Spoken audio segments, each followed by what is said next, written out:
Good afternoon and welcome to all the course participants.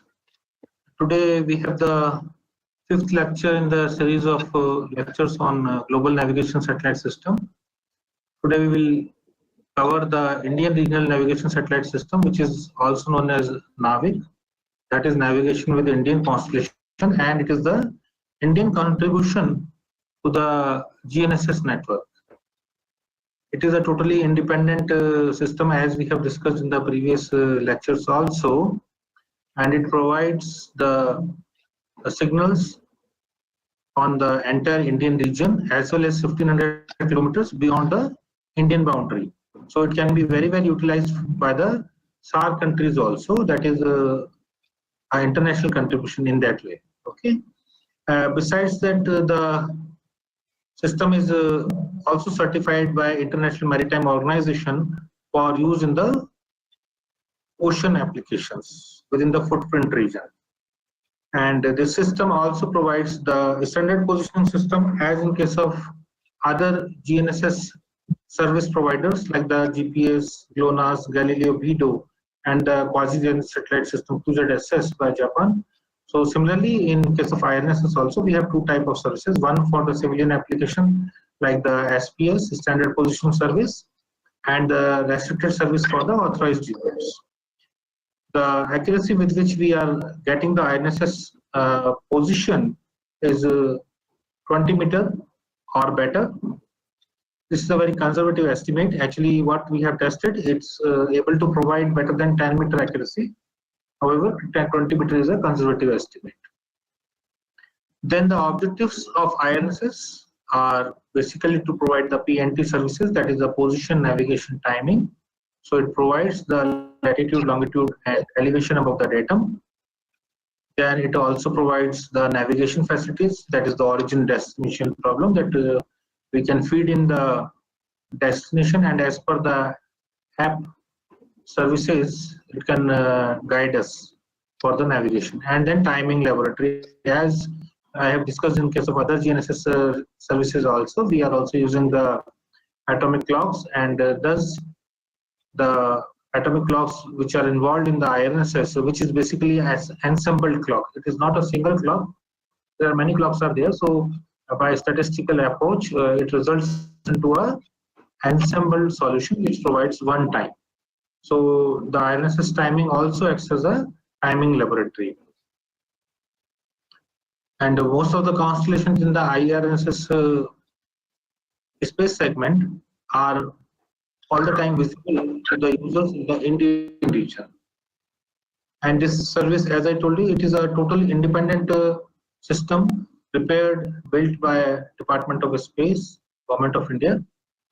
All the signals and everything is in our control. Space segment, ground segment, and of course the user segment is an open segment. So all those who are having the IRNSS receiver, they can use the IRNSS services.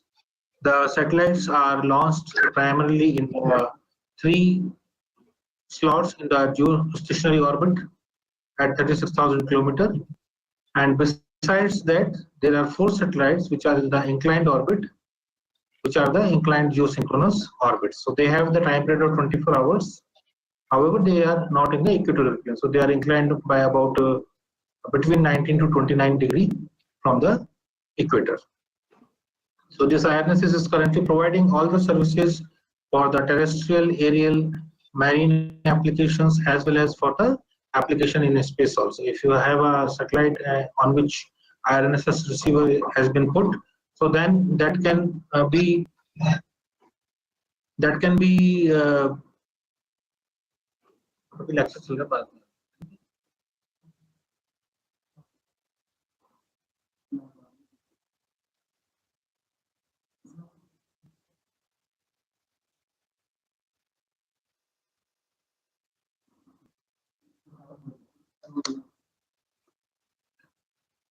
so the cost of the receiver is 125 crores for the IRNSS 1S satellite.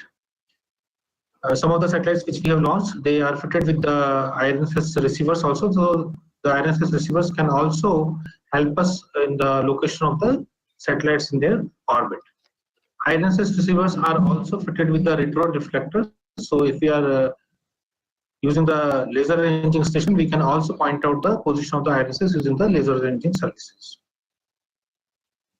Then in this, we have launched till now 8 satellites. Last one was the IRNSS-1I, and soon we are going to launch more IRNSS satellites, bringing the number to. So we will have some more spares for better mathematical computations and having redundancy in the system. So the International Telecommunication Union has allotted the L5 and S band for the IRNSS services. The signal in space interface control document for the standard positioning has already been released in 2019, and there is an updated version also which has been released. So these are available to the programmers and the app builders. So and they can get it from the ISRO website. So it is freely downloadable, and the details of it can be seen. The navigation data, besides the L5 and S band, it consists of the primary navigation parameters and the secondary navigation parameters. So the primary navigation parameters consist of the satellite ephemeris data, that is the instantaneous coordinates of the satellite positions are there within the signal. Then clock correction parameters are there, and the health status of the satellite signals is also there. Then user range accuracies are also associated with the signal, and then the group delay related parameters. Whereas the secondary navigation parameters include the satellite almanac, which includes the chart of all the satellites in the IRNSS space segment. Then IRNSS grid delays and the confidence level, IRNSS time offsets with respect to UTC and the GNSS, and the IRNSS delay correction coefficients, some of the text messages and the differential corrections, along with the earth orientation parameters. So all these are built into the IRNSS navigation data. I think some disturbance is coming, so you may please see that your mic is off. When you have to ask any query, then that time you can switch on your mic. Then the IRNSS coverage and position accuracy, as we have discussed, it is giving signals up to 1500 km beyond the Indian boundaries. Besides that, the footprint area is from the latitude 30 degrees south to 50 degrees north, and longitude 30 degrees east to 130 degrees. So that is the footprint of the IRNSS. All the places which are covered in this footprint can utilize the IRNSS services and can get an accuracy of 20 meters or better, depending upon the method of survey. So this is the snapshot of the interface control document which has been released for the NavIC. This is available, in which all the details about the signals data are given. It is already operational. Services are there since 2016. There are few services which are specifically meant for the coastal areas and the fishermen, and they are guided by the warnings for the high wave, cyclone warning, tsunami. These specific service ID codes are there, and for normal condition where no warning is there. So all these are all already applicable.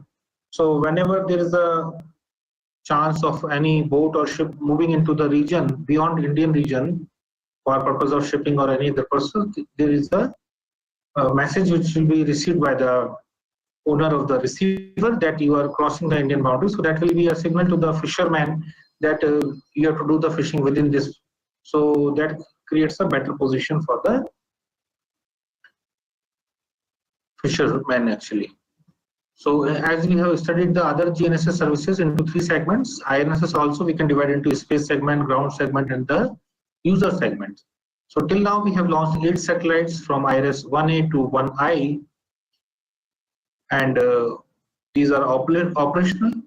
So currently 1A is having a issue with the satellite clock. However, 7 satellites, which is our minimum requirement for the IRNSS operational status, 7 satellites are fully working.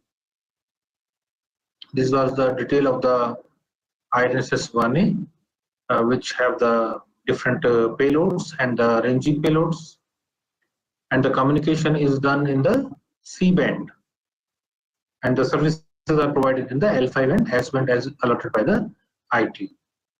So here in this case, we can see that for the interoperability with the other GNSS service providers, L5 is the band which we can use, and we are trying in the times to come, possibly we will get some band widths in the L1 also, so that we will have further interoperability with the other GNSS systems. These are the various payloads for L band, S band, and C band, and with the power requirements of about 16 watt, which is created by solar panels, with a payload power requirement of 900 watts. This is the design as discussed. So 3 satellites are there at 34° easting, 83° easting, 132° easting in the equatorial plane, the geostationary orbit, that is at 36,000 km, whereas 4 satellites are divided into 2 satellites each in the inclined geosynchronous orbits. So thus it makes a total of 7 satellites, and these 2 inclined orbits, they intersect the equatorial plane at 55° longitude and 111° longitude in easting. This is another view of that. All the details are transparently shared about these satellites, as in case of the other GNSS systems also. So this can be seen from the ISRO website. All details are there regarding this. So the design we have discussed. The slots are at 34°, 83°, and 131.5° easting, where we have the 3 geostationary satellites. Currently, we have 7 satellites. The design is such that for most of the time, these satellites are available for the user. So at least, if not all the 7, at least 6 you will get most of the time. So that has been optimized so that minimum number of satellites are generating a best DOP value, the dilution of precision. So the DOP value should be minimum, which indicates the better quality of the signal.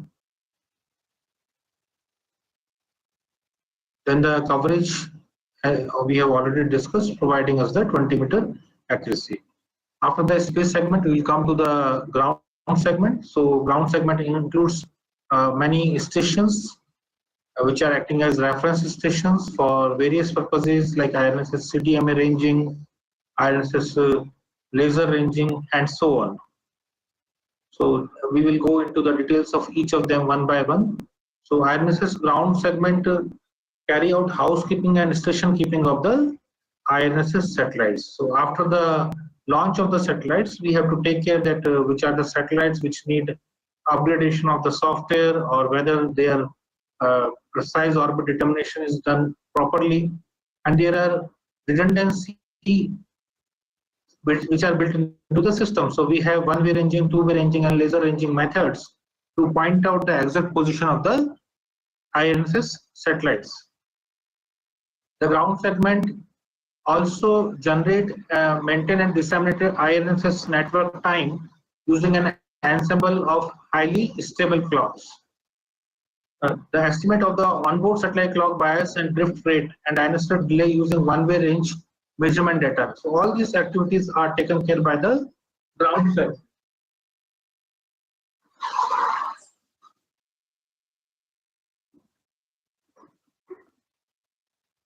All the uplink operations are carried out along with the generation of the ephemeris parameter. So these all the details for the corrections, they are taken care by the ground segment. As we have discussed in case of the GNSS, we have the master control station. So we also do have master control station, and all the corrections in the ephemeris data, satellite clock data, they will be taken care by the ground station, so that the pseudo ranges can be computed correctly, because we know that ultimately we have to do the trial iteration for the purpose of getting the position of the receiver on the ground.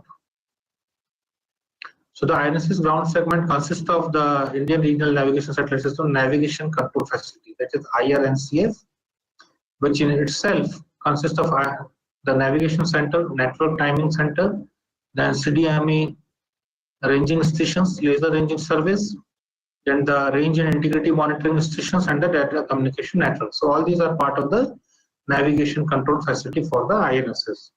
Besides this, the IRNSS satellite control facility is there, which is used for the telemetry tracking and command and uplink of all the desired requirements, and the satellite control center. So these are part of the IRNSS CF. So which is available at or stationed at the Belalu near Bangalore. Then the IRNSS Navigation Control Center, what role it plays is basically it estimates and predicts the ephemeris data. It calculates the correction for satellite vehicle clock and maintain the IRNSS time. It determines the atmospheric corrections and it determines the integrity. So whatever mathematical computations are done from various sources which are included in the entire working of the IRNSS, so the integrity, that is the mathematical correctness of the coordinates at the end, is checked. Then that it also transmits the clock and ephemeris corrections to the telemetry tracking command stations for uplinking of the satellites. Then the IRNSS network time is derived from an ensemble average of atomic clocks, which is a combination of the cesium clocks and active hydrogen measured clocks. So the high accuracy is achieved by a combination of clocks. So this time, which we call the IRNSS time, is basically a computed time out of a set of values which are computed from various atomic clocks involved in the system. And this IRNWT, that is the network time, is the reference for all type of corrections being computed for each of the spacecraft. So we have our own timing and we are using the WGS84 datum. So this is the pictorial view of this. So we have the space segment, which includes the 7 satellites operating in the 2 inclined geosynchronous orbits and the equatorial plane, which has the 3 satellites. That is the design of the space segment. And then we have the user segment on the ground, in the ocean, and in the air or in the space. And besides which, we have the set of centers working together as the ground station network. So which includes IRNSS, CDMA ranging center, then the telemetry tracking and command. Then the CDMA ranging stations are there, which are utilized for the purpose of the accurate ranging of the IRNSS satellite, wherein we can compute the pseudo range for the purpose of the trial iteration. The laser ranging service is also used as the IRNSS satellites are fitted with the retroreflectors to point out the exact position of the IRNSS, and it can be ranged properly. However, currently the international laser ranging stations are used because in India we do not have operational laser ranging station, but it is under construction, one in Tamil Nadu. So soon we will have our own and laser ranging station also for our applications. Then the IRNSS station is used for the ranging and integrity monitoring, which is one of the most important tasks to see that the computations are correct. So what it does is that it receives the data from all the satellites, whether they are in the geostationary orbit or the geosynchronous orbits. It transmits the data to the navigation control center, and it facilitates the one-way ranging of the satellites in respective orbits. Then the IRNSS data communication network is also there. So it connects the entire system with link level redundancy, equipment level redundancy, and changeover strategies or fail-safe mode. So basically there are, because all across India, there are different centers which are taking care for the IRMS and the IRDCN. So they are having a lot of redundancy, so that if any of the link is broken because of any reason, so other link can be utilized for the continuity of the application. So normally minimum 3 level of redundancy we are keeping. Then INLS is there, which is the IRNSS TTC and land uplink stations. They receive the telemetry from the IRNSS Constellation. They are used for the telecommand to the IRNSS Constellation and uplinking of the navigation updates. And besides this, the Satellite Control Center maintains and manages the entire constellation. This is the pictorial view of the design of IRNSS Constellation and the IRDCN, which is available or stationed at the Indian Institute of Remote Sensing at Dehradun Center. The navigation center is stationed at Belalu, where you must be remembering that we have the facility for deep space network also to contact the Chandrayaan missions. And this navigation center is responsible for the time reference, generation of navigation messages, monitoring and control of ground facilities, including ranging stations. So it's acting as the master control facility for us. Besides the space segment, ground segment, the third segment is the user segment, which is the important segment for all the applications. So for the SPS, that is the standard positioning services, again there can be different type of receivers. There can be single frequency receivers which can receive L5 band signals or the S band signals, or dual frequency receivers are possible which are receiving signals from the L5 and the S band both. And then there are authorized receivers for the authorized agencies which can receive the restricted signal also, especially for the strategic purposes, wherein they can achieve better accuracies. Then recently, the application has been launched by MapMyIndia for the smartphone users also who have IRNSS signals. So this MapMyIndia NavIC application be used in the smartphone also for any of the applications. The smartphones, many smartphones are coming there in the market. So they have the signals of IRNSS like the Realme, Redmi, and IQ model. So these different smartphones have come in the market, which has the access to the IRNSS signals, and they have the defined packages for the programming required for the IRNSS based applications also in level 29. As I have told you in the previous lecture also, recently in July 2021, Garmin has launched the NavIC enabled standalone handheld devices also. So NavIC is actually, this Garmin actually they have a lot of devices such as the handheld GPS receivers are there. And if you go to the basically the Tata shops, so they also have smart watches which receive the GNSS signals. So currently NavIC has come up with few models for the handheld devices which are having the access to the IRNSS receivers, such as which is shown here in the figure. This is the level number 29 on which the packages for related to the IRNSS programming are there for the app development in the smart mobiles. See, all the other GPS, GLONASS, Galileo, Vido, they are available in the Android devices in the API level 24. However, the in the Android devices for the IRNSS related packages, you have to see at the level 29.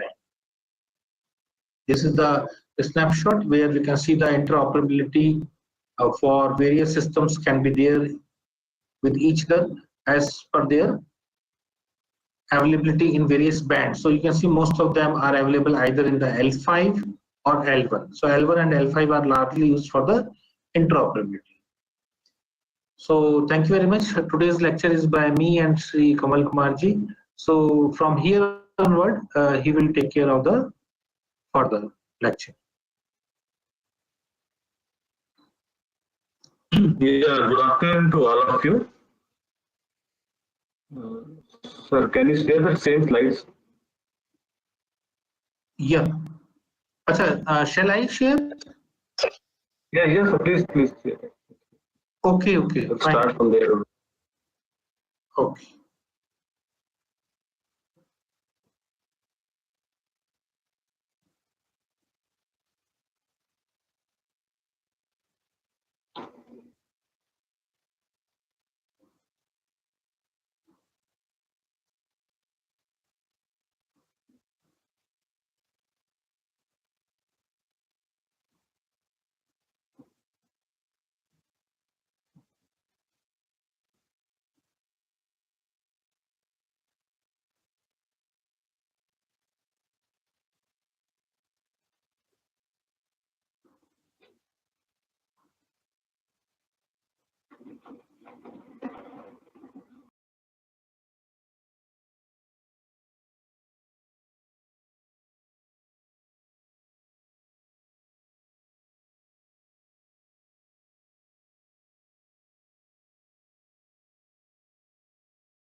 in the regional area of the Indian subcontinent. Maybe already it has been told that around 1500 kilometers across that the sea boundary of the Indian subcontinent from there 1500 kilometers. So in that area, this regional signal, these signals from this IRNSS are available. These are not the global, but they are the regional one. Means the signals will be available in that area only. That's why we have only 7 satellites, because it is not covering the entire area.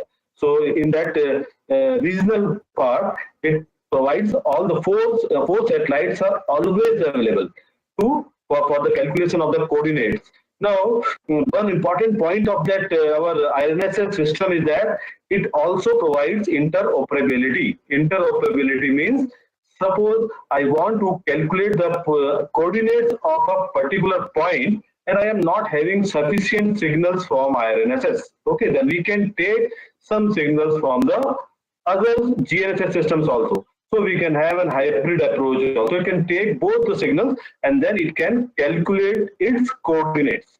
So it is very ideal interoperability. It allows navigation with one signal from 4 or more with no additional receiver cost or complexity. Means if your receiver is having access to multiple GNSS systems. GNSS system means it can be from GPS, it can be from Baidu, it can be from GLONASS, it can be from the NavIC. So this interoperability concept is the interoperability approach of NavIC. It improves the accuracy of the signals which are used for calculating the coordinates. So we can say also, it is very clear from interoperability, better be together than separate. So if there are different signals, so we can have different values also. Okay, and we have a better we can have an accurate calculations of the coordinates. You can go for the next slide. This was about the interoperability. Can you move to the next slide?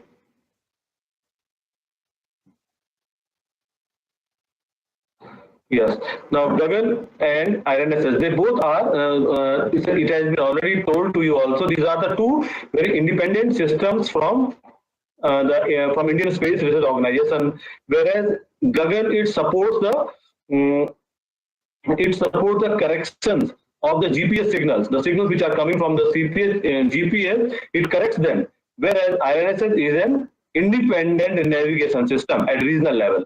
Okay, so they both are functioning independent of each other. The ground segment of GAGAN comprises this GAGAN system. From the ground system, it has one Indian reference stations also. There are more around 14 or 15 reference stations are there, which are continuously reading the atmosphere. What are some corrections they are calculating, and these corrections are being sent to the satellite, geostationary satellites, from where now once my receiver is having some signals from the GPS, now if my receiver is capable of receiving the signal from GAGAN also, so it will receive those GAGAN corrections also from those two geostationary satellites. Now once GPS signals are there and our GAGAN signals are also there, the corrected one, the atmospheric conditions are being read, and those atmospheric conditions, these are sent to those geostationary satellites and they are sending it to your receiver. So both mixed together, you get a better accuracy. Similarly, it has an Indian Master Control Center at that is Kunhalali near Bangalore, and Indian uplink station also, that is also in Indore. Now ISRO currently we are having around 14 GAGAN stations around across the country. Now the GAGAN user segment, it consists of the SBAS receiver.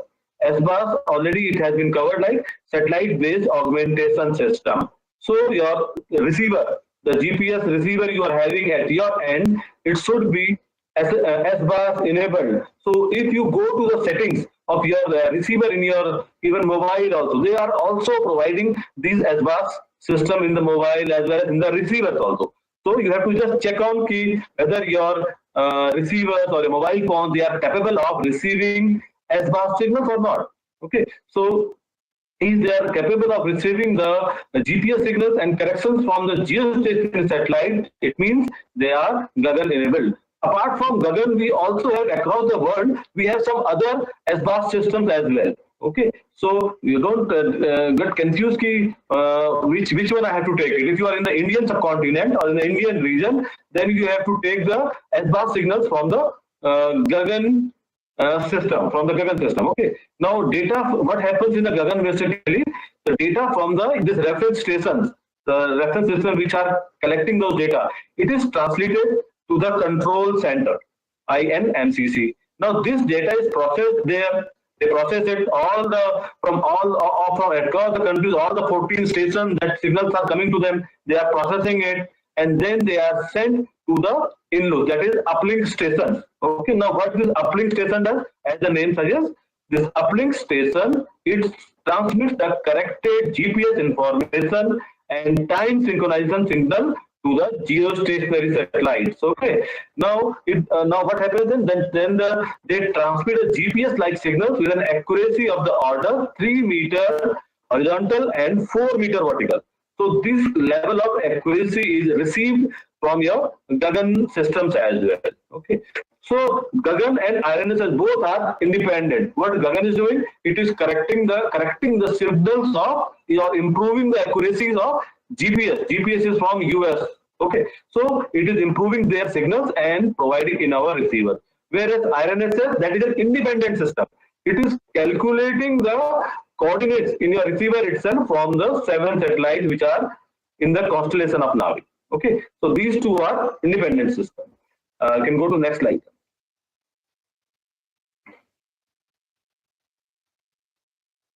Can move to the next slide. Yes. Now, application. While coming to the applications of IRNSS or the NavIC, where at all it can be used, as like any other GNSS or the navigation system, it also have various application areas. It can be used for terrestrial, aerial, or the marine navigation. You want to traveling somewhere, at that time these signals from IRNSS or NavIC can be utilized. It can be a terrestrial on the ground base, it can be from the air, or it can be on the water also. So in all the land, air, and water, anywhere you are doing some, you are having some navigation. So these signals, the signals from NavIC can be utilized over there. It can also be used for the disaster management. One case study we have, I will be showing you in the coming slides.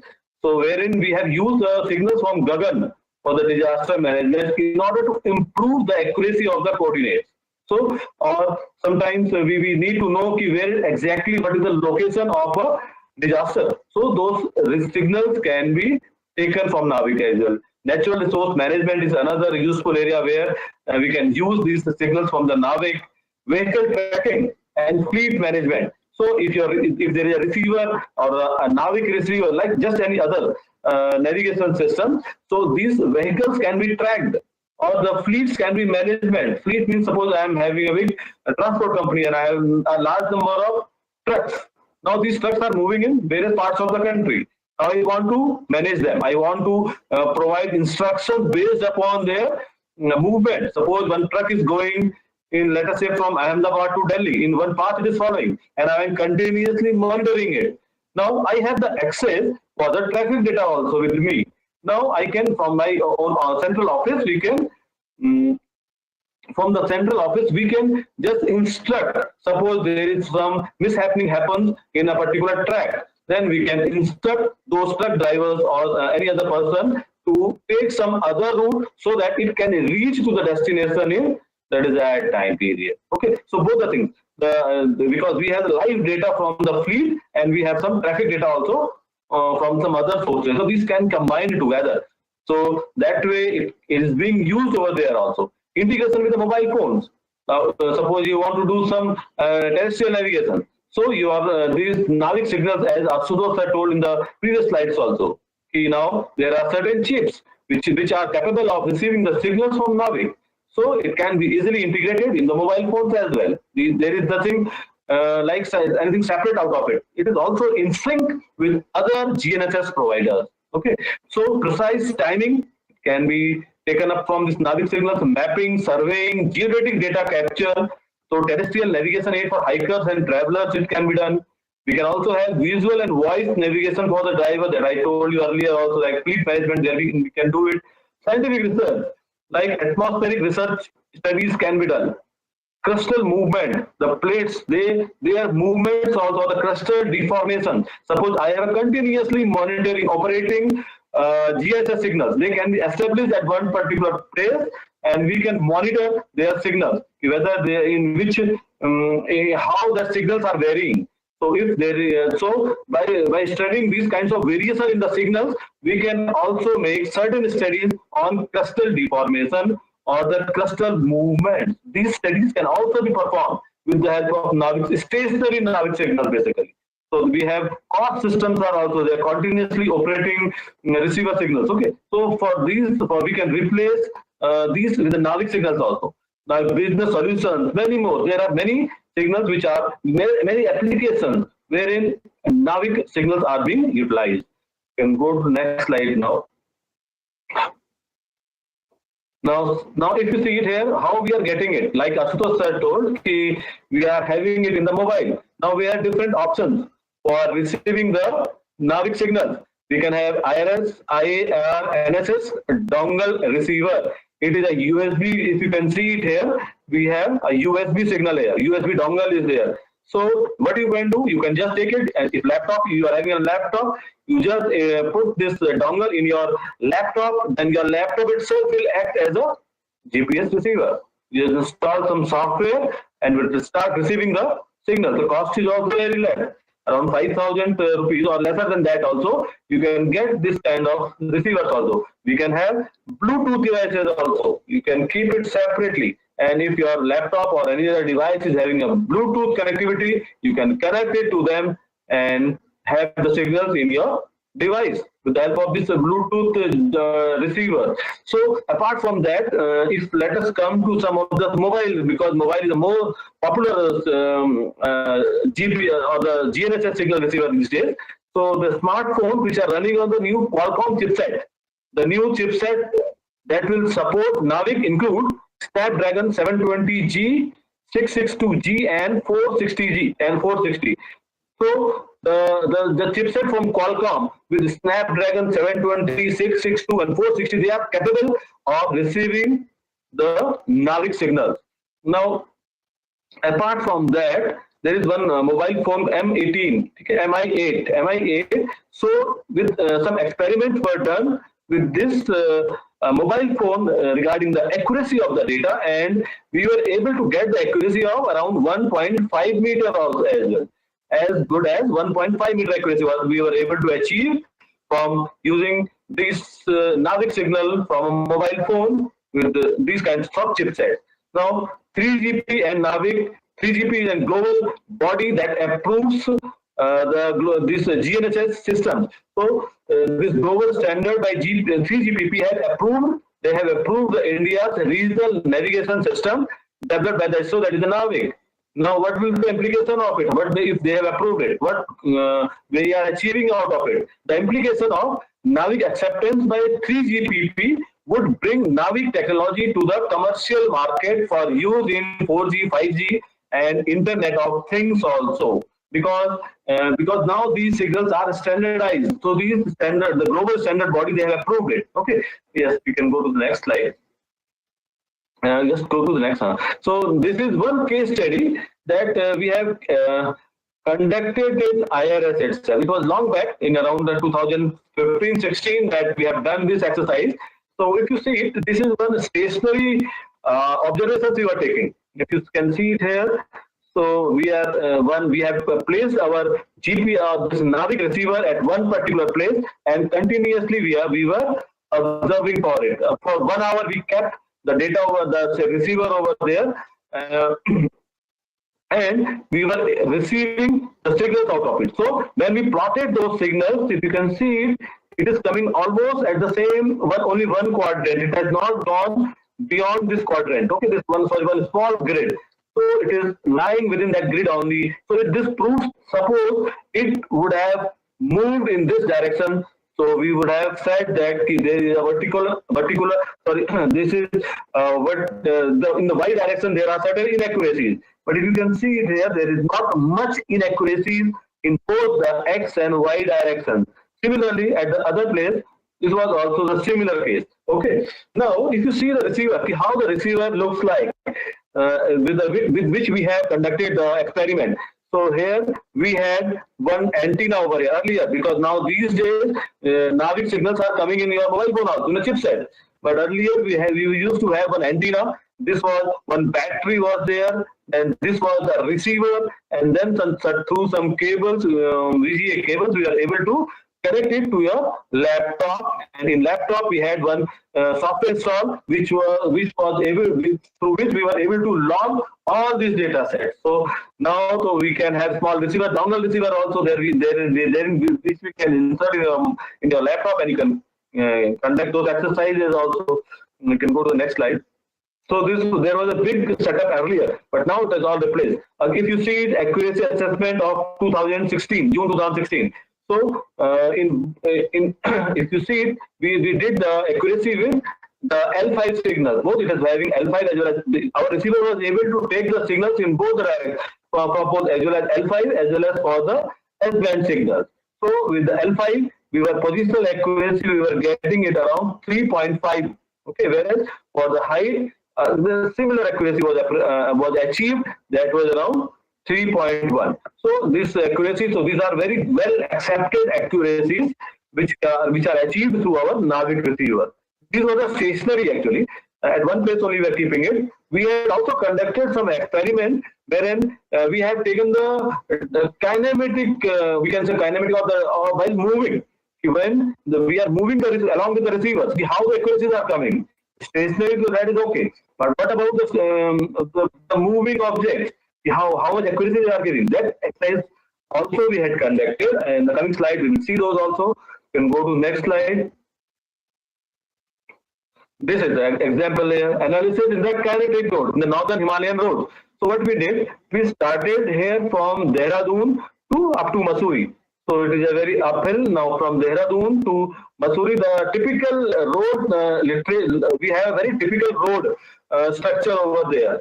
Like there is a hairpin kind of roads are there, very sharp turns are there. Okay, so the total elevation difference is around 1,000 meters is there from Dehradun to Mussoorie. Mussoorie may be at around 700 or 750 meters, whereas Mussoorie is around 1,700 meters. So this small elevation difference, but the roads were very curvilinear roads were there. So we were able to get a good accuracy. We can see it here, a very well accepted accuracy. So how we have done it? We have taken it, we have mounted our receiver on the top of a vehicle, and then we went from this place to this place and conducted those experiments. Okay, similar way, we took the same thing, another kinds of road from Dehradun to Rudraprayag to Gaurikund. Now here the road was all along the river side. So there we had sharp deep valleys were there. Okay.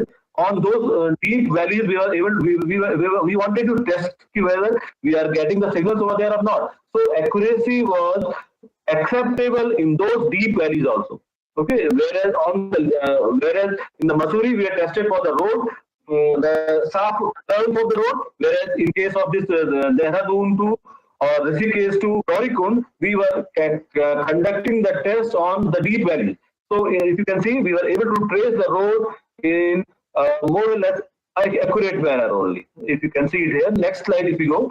So the zoomed part of some portions around. If you see it here, we were having the receivers from the IRNSS, from GAGAN, and from GPS also. So if you see it here at this point, and this red mark is there, and the yellow, sorry, green, and this dotted signal. So all were in the same line. This was the original road. This is the ortho-corrected image, satellite image we have taken. On that ortho-corrected satellite image, we try to overlay these signals from IRNSS, GPS, or the GAGAN. So we were getting comparable accuracies in these parts. So this road sector lies along the Ganga River. Okay. So, very good accuracies we are into. Our GAGAN system, whereas an IRNSS system, both are equally capable of providing the accuracies as good as GPS or sometimes better than that. Okay. Now, one example we will take. Yes, we can go to the next slide. this one exercise we were given the responsibility of mapping the disaster that happened in 2013 in the Kedarnath region. But suppose the government wanted to reconstruct the disaster, to reconstruct the areas which were hit by the disaster. So in order to reconstruct, assessments need to be done ki how much disaster and at which places, what kind of damage that has happened. So we took the help of our receiver from the or the signals from the GAGAN system as well here. So a mobile application was developed through crowd and approach of crowdsourcing was used, which was integrated with the Bhuvan Geo portal. Bhuvan Geo portal is another geo portal developed by ISRO, wherein we utilize those both the signals, crowdsourcing as well as Bhuvan Geo portal, and we were able to do it and then we provided the capacity building as a small sort of training also to the people who collected the data for us from the field. Okay, now the geospatial analysis, once the data was collected through the crowdsourced approach, around 16,000 points we were able to collect in a time span of around 3 months. So the analysis, we performed analysis from it. And what are the teams that were available? IIRNSS, NRSC, Survey of India, Department of Science and Technology, HNV, Garhwal University, Kumaon University, and Vadian Institute of Himalayan Geology. So these were the organizations from where the students were trained for collecting the data in this particular mode. What was the end mode? The end use? It was the inputs towards formulating the guidelines for restoration and development activities, which I told you just earlier also. Okay, details. What we did: 7 river valleys of Uttarakhand, like along the Alaknanda. What has happened along Alaknanda? How much damage was there in the Mandakini river, along the Bhagirathi river, because all these rivers were affected during that time. Yamuna, Ganga, Pindar, and Kali valleys. And from the satellite data point of view, we had taken the Cartosat 1, 2, and List 3 and List 4 data set they all were utilized for this kind of analysis or this kind of mapping. You can go to the next slide. So if you can see it here also in this this was a mobile application that was developed for the field data collection. This mobile app was capable of getting the data in the point mode, in the line mode, or as well as in the polygon mode. Now this point mode, basically we were interested towards point mode only. So we collected the data from the point mode, and then we also took the GAGAN receivers as well. The values from the GAGAN also. Those were the accurate ones. We just wanted to have analysis key. We wanted to get the accurate values from the satellite system or the GNSS system. So GAGAN was used for capturing the location of those disaster affected areas. So next, and it was integrated into this mobile phone. Next, if you can go to the next slide. So if you see it here, these many points that were collected during that time period. So once those data points were collected, then we overlaid these data points on top of the satellite image, which is available in Bhuvan Geo portal. If you see it here, this is your Uttarakhand state here. Okay, then this here, and here, if you see it here, some points were collected at these places also, but major disaster were in that Badrinath or the Kedarnath region, from where we were able to get the points on landslide, building collapse, road damage to the road, damage to the river valleys.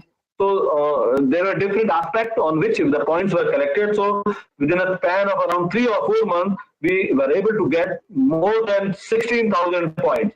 Okay, and these points were then later on analyzed. We will see it here in the next slide. The analysis which we performed out of these points. I think it is not there. But anyway, so a good amount of analysis was also performed from these images, and we were able to map the entire damage area through this particular these kinds from this kind of GAGAN, the coordinates collected through the GAGAN receiver. So So we can say that out of this study, what we have learned actually, we learned that the accuracies which are provided through GAGAN or IRNSS receivers, they are very much comparable with other GNSS players like GPS, Baidu, or the GLONASS. So if we, sometimes in some of the points, we were able to get even better accuracy than GPS in some of the points through the NavIC system. So we can say that this both through these two studies which we have conducted, 2 or 3 studies that we have conducted using the GAGAN and the NavIC receivers, the signals are equally comparable with any other world level GNSS player. So I hope it makes the good point here. You should start using the signals from these receivers once it comes to your mobile phone, and it will be a good experiment for you also, how you make use of these signals in your mobile phones. So with that, I conclude here. If any questions are there, then also we will take it. Thank you very much.